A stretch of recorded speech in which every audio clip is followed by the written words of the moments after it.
Hi, this is Pam, and we're here at Heirloom Expo, and I'm going to probably stumble a little bit when I talk because I'm still new at this stuff.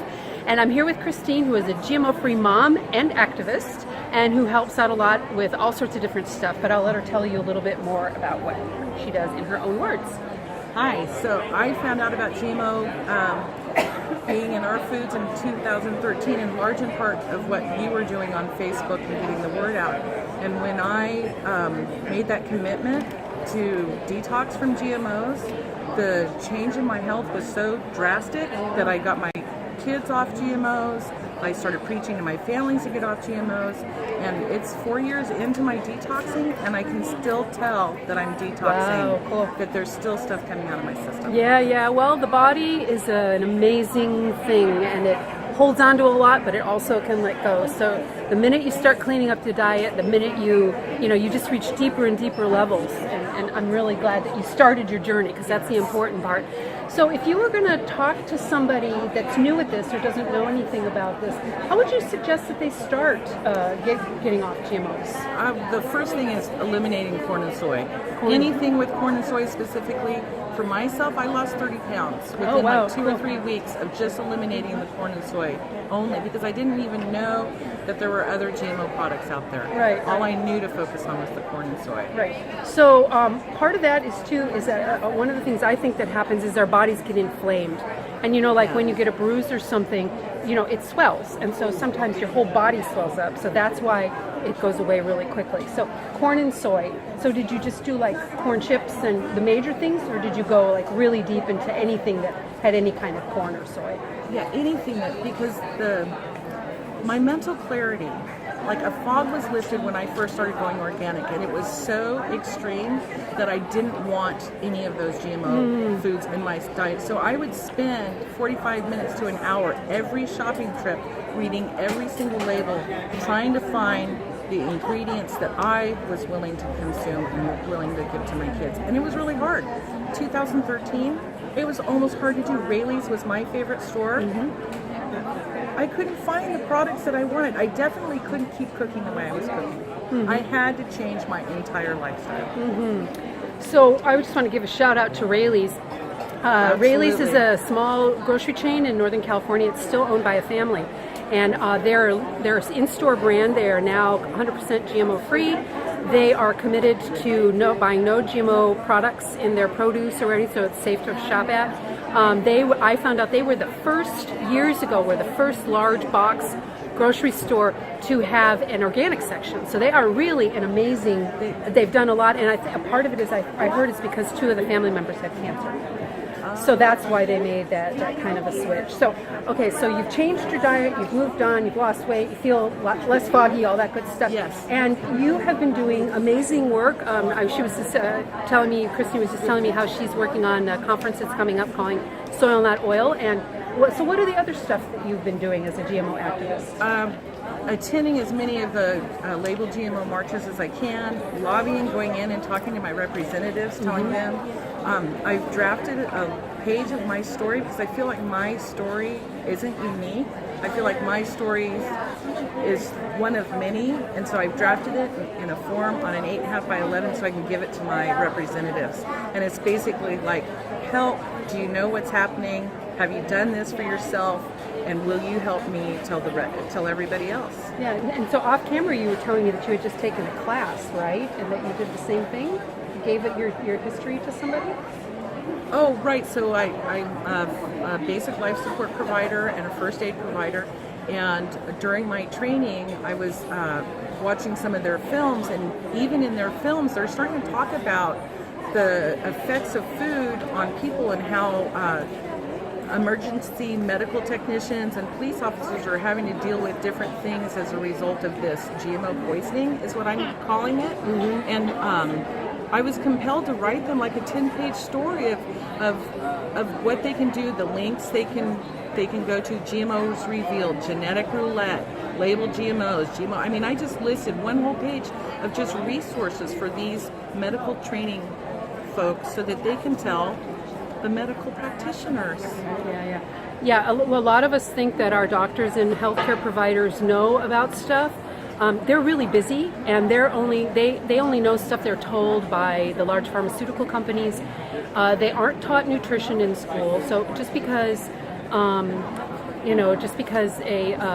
somebody has a medical degree, don't think that they know what they're talking about. There's a way to talk to them that they'll actually listen, because sometimes if you come in a little too hard-headed, they they shut down and they won't listen. But if you make changes and you notice that your health, they'll notice that your health is changing, and they'll ask you what you've been doing. Yeah, so that's really cool. I think that's one of the most important things that we can do as GMO-free moms is to talk to our dentists, talk to our doctors, talk to anybody that we come in contact with out in our everyday lives when we're taking care of our kids. If I'm sitting on a bench next to a mom at a basketball game and I notice she's eating something GMO-free, or if it has that little butterfly, I make a big deal about that. I make sure that everybody around us hears us talking about that butterfly. Yeah. The non-GMO Project butterfly is what to look for, particularly in what we call the high-risk foods, such as canola, which I don't really think anybody should be eating anyway because there's so much other stuff going on with it, but anything that contains any kind of corn or soy products. Flax, too, is very highly contaminatable. Alfalfa, and the food groups and food items are growing that are genetically engineered. So so you did mention that it was a lot of work, but you made a really strong commitment. But I know that there are a lot of moms out there who might be willing to start really slow. So if you were to get rid of one or the other, maybe high fructose corn syrup goes first. Is that high fruit? High fructose corn syrup goes first. I'm convinced it's a poison, a neurological poison on kids' brains. My kid has been GMO free since 2013, and when we go to mutual events where other children may not be GMO free, he won't eat the sugary products because he doesn't like them anymore, but we can see the immediate effects of the kids around us that are consuming those products, and it's instant. Right, and that thing about her grandson not eating the stuff anymore, my grandchildren also, when you stop eating that food, it just, after 3 months or so, it just doesn't taste good. You can taste the chemical nature of it, and that there's something wrong and something off.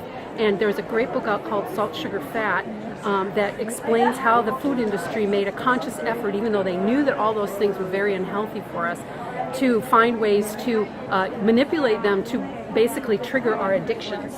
Yeah. To get us committed to buying their products. Yeah. Exactly. So if you just start with Christine suggests, and I highly support getting rid of the high fructose corn syrup first thing, and then just pick one kind of group, and especially if you have a family,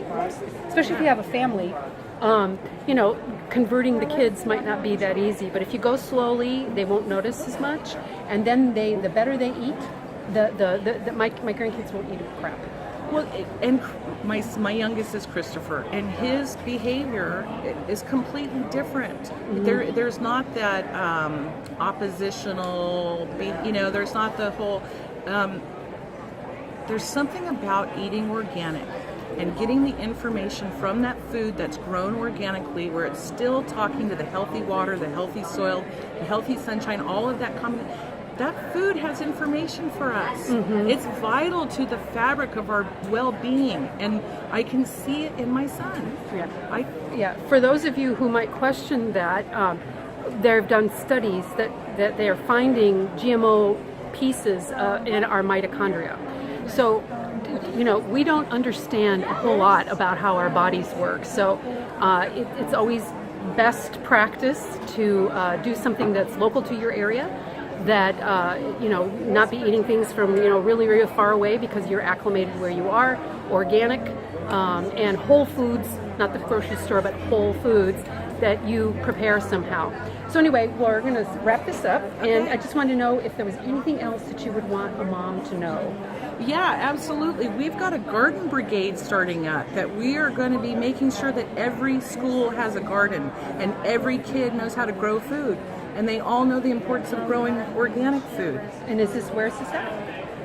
This is Garden Brigade. I think you're going to tell me where it's... The Good Food Brigade.